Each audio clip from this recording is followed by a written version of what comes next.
নাম কি রাখছেন গরুর? তাহেরি। পাগলামি। আচ্ছা, এটার নাম কি রাখছেন? ভাই ছাগলের নাম তো রাখছি আহমদুল্লাহ। আহমদুল্লাহ কেন? সোশ্যাল মিডিয়াতে একটি ভিডিও দেখলাম। সেই ভিডিওটি হচ্ছে একজন লোক তার গরুর নাম রেখেছে তাহেরি। আবার দেখলাম আরেকজন একটি ছাগলের নাম রেখেছে আহমদুল্লাহ। আসলে দেখেন, দুটি নামই একজন সুন্নি অঙ্গলের একজন আলেম, আরেকজন হচ্ছে যিনি আমরা আহলে হাদিস বলে থাকি তাদের পক্ষের একজন আলেম। তো আমার কথা হচ্ছে, আমি সে যেই দলের হোক, হোক সে সুন্নি, হোক সে ওহাবি, হোক সে খারিজি, হোক সে শিয়া, হোক সে আহলে হাদিস, কিন্তু আমার কথা হচ্ছে যারা একটি পশুর সাথে তাহিরি নামটা যোগ করেছ, আমার কথা হচ্ছে যারা একটি পশুর সাথে আহমদুল্লাহ নামটি যুক্ত করেছ, আমার মনে হচ্ছে তোমাদের জন্মের মধ্যে সমস্যা আছে।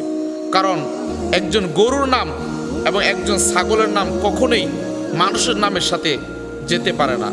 তাই যারা করেছ, ভাইরাল হওয়ার জন্য করেছ, অবশ্যই তোমাদের বিচার একদিন দুনিয়াতে হবে, আখিরাতেও হবে। তাই এখনও বলছি, তওবা করে নাও। যেই জায়গার মধ্যে ভিডিওগুলো আপলোড করেছো, এই ভিডিওগুলো ডিলিট করে দাও। এবং বিশেষ করে এই সমস্ত আলেম ওলামাদের নাম ভেঙিয়ে তোমরা যে কাজগুলো করতেছো, অবশ্যই যারা করেছো তারা মুসলমানের সন্তান, তওবা করো। না হয় আলেমদের বিরুদ্ধে লেগে তোমার কোনো লাভ নাই।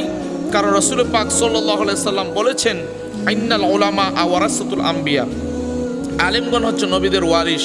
আর সে আলেমগণের নামগুলো গরু ছাগলের নামের সাথে, গরু ছাগলের সাথে নামগুলোকে ফিটিং করা হচ্ছে, হাসির তামাশা করে দিচ্ছে। আলেম ওলামাদের সম্মান, ইজ্জত মাটির সাথে ধুলোয় মিশিয়ে দেওয়া হচ্ছে। যারা করতেছো, খবরদার, তোমাদেরকে আইনের আওতায় আনা হবে, তোমাদেরকে সঠিক বিচার করা হবে। অবশ্যই তোমরা অপেক্ষায় থাকো।